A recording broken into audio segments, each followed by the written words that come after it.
आज जितने भी भ्रामक तथ्यों के आधार पर इन चीज़ों को प्रभावित करने की कोशिश की जा रही है, मैं पुनः दोहरा कर कहता हूं कि सत्य के सूरज को बादलों की ओट में कुछ देर छुपाया जा सकता है। आज ये कहते हैं कि विधि विभाग ने आपत्ति दर्ज की थी। भाई, विधि विभाग तो आपत्ति दर्ज करेगा ही, राज्य विधानमंडल को यह शक्ति नहीं है कि वो 1932 के खतियान को लागू करे। भारत के संविधान में यह व्यवस्था की गई थी कि वैसे विषय जो किसी क्षेत्र विशेष के होंगे उनका निर्णय करने का अधिकार भारत की संसद को है। तो मैं तो इस बात से सहमत हूं कि विधि विभाग जो कह रहा है वो सही कह रहा है, लेकिन मैं आपसे ये पूछना चाहता हूं कि क्या भारत का संविधान क्षेत्र विशेष को कोई विशेष दर्जा देने के संसद के अधिकार पर भी चुनौती करता है? हम लोगों ने तो यही किया कि इस सदन ने विधानमंडल में दी प्रदत्त शक्तियों का उपयोग करते हुए उस बिल को पारित करके संसद के लिए भेजा। ऑनरेबल गवर्नर ने उसमें कुछ त्रुटियों का जिक्र किया है, उन त्रुटियों का निराकरण करके हम पुनः बिल भेजेंगे। तो आप कह रहे हैं कि हम मजबूरी में भात खा रहे हैं, बिरयानी खाने का ही शौक है, लेकिन आपको नहीं लग रहा लीगली राइट के चक्कर में आप लोग पॉलिटिकली रॉन्ग हो गए? नहीं, लीगली राइट और पॉलिटिकली रॉन्ग के मसले नहीं हैं। मैंने अपने भाषण में बहुत सारी चीज़ों को आप स्पष्ट कर दी हैं, लेकिन आप फिर उसको दोहरा रहे हैं। बेसिल जो भारत सरकार की एक संस्था है, बेसिल के माध्यम से 7,33,921 बच्चों का हमारे पास जो डेटा था, जो जेएसएससी में जिन लोगों ने फॉर्म भरा था, वह डेटा हम लोगों ने बेसिल को उपलब्ध कराया और बेसिल ने बाकायदा उन बच्चों से सर्वेक्षण किया। हमने स्टेक होल्डर से पूछा, हमने पान की गुमटी पर और पार्क में टहलने वाले लोगों से नहीं पूछा कि स्थानीय नीति आप कैसी चाहते हो। जिन बच्चों ने फॉर्म भरे थे उन बच्चों की भावनाओं को हम लोगों ने समझना चाहा और 73% बच्चों ने नियुक्ति की मांग की और हम बहुमत के साथ जाना उचित समझे। तो अभी कैसे ये बच्चों का आ रहा है 60-40 नहीं चलता? जो ट्विटर स्टॉर्म दुरुपल्ली ट्रोल के माध्यम से इन लोगों ने क्रिएट किया है, जब आप गूगल एनालिटिका में जाइएगा, अगर आप चाहिएगा तो मैं डाटा आपको भेज दूंगा, 4 लाख ट्वीट की बात आ रही है।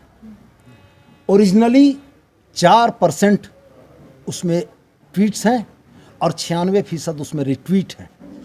4 लाख के आंकड़े को अगर 4% से आप भाग बनाते हैं तो ये 16,000 होता है। यानी 16,000 झारखंड के हैंडल्स ने ओरिजिनली ट्वीट किए हैं और बाकी का 96% रिट्वीट हुआ है। और ये रिट्वीट किससे हुआ है? ये बॉट्स से रिट्वीट हुआ है। ये बॉट्स कौन हैं? ये बॉट्स जयपुर में, दिल्ली में, मद्रास। बीजेपी का सदन से जो बहिर्गमन था, यह बहिर्गमन उसकी सोची समझी हुई सोच थी।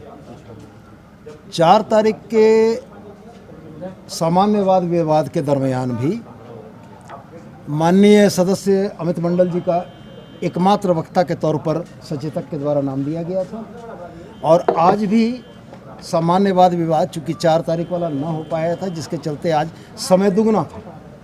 इसके बाद भी भारतीय जनता पार्टी के सचेतक के द्वारा एक ही व्यक्ति का नाम दिया गया था।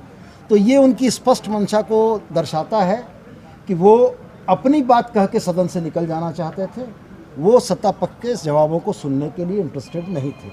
इसलिए प्रदीप यादव जी के वक्तव्य में 3 मिनट 6 मिनट का नारा देते हुए उनका निकलना ये दर्शाता है कि जो भी बातें उन्होंने कही थी उन बातों का जवाब वो सत्ता पक्ष से सुनना नहीं चाहते थे। ये जुदा मसला है कि सदन में भारतीय जनता पार्टी के नेता नहीं थे, विधायक नहीं थे, लेकिन फिर भी हम लोगों ने बड़ी मजबूती के साथ अपनी बात रखी और प्रदेश की सर्वोच्च पंचायत के पटल पर कही गई बातें झारखंड के 3.25 करोड़ लोगों तक पहुंचेगी, ये हमें भरोसा है। नहीं, जिस तरीके से बीजेपी के लोग आरोप लगा रहे हैं कि प्रदीप यादव को निर्दलीय की हैसियत से उनके पास आवंटित समय 6 मिनट था। आज अमित मंडल जी ऑन रिकॉर्ड 67 मिनट बोले हैं, 67। आप विधानसभा की कार्रवाई में देख सकते हैं, आप अगर सदन में हैं तो आप भी इस बात को देख सकते हैं कि उनका वक्तव्य कितने बजे शुरू हुआ और कितने बजे समाप्त हुआ। सत्ता पक्ष के सदस्यों ने पूरा संयम बरतते हुए माननीय सदस्य अमित मंडल को अपनी बात पूरी तरीके से रखने का मौका दिया।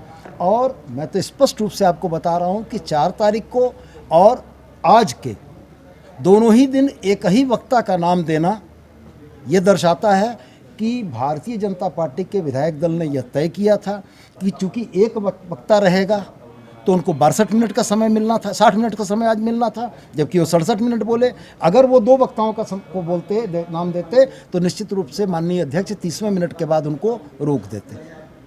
तो ये स्पष्ट दर्शाता है कि वो सत्ता पक्ष की बातें सुनने के लिए इच्छुक नहीं थे, वो जवाबों को बगैर सुने हुए सदन से निकल जाना चाहते थे, इसलिए ये बात है। नहीं, ये तो बीजेपी की बात हुई, बात उनका प्रदीप यादव बनाया गया। माननीय सदस्य को अपनी हैसियत में, अपनी कैपेसिटी में 6 मिनट बोलने का प्रावधान था। 6 का अगर 8 मिनट हो गया, या माननीय सदस्य ये कह रहे हैं कि मैं 2 मिनट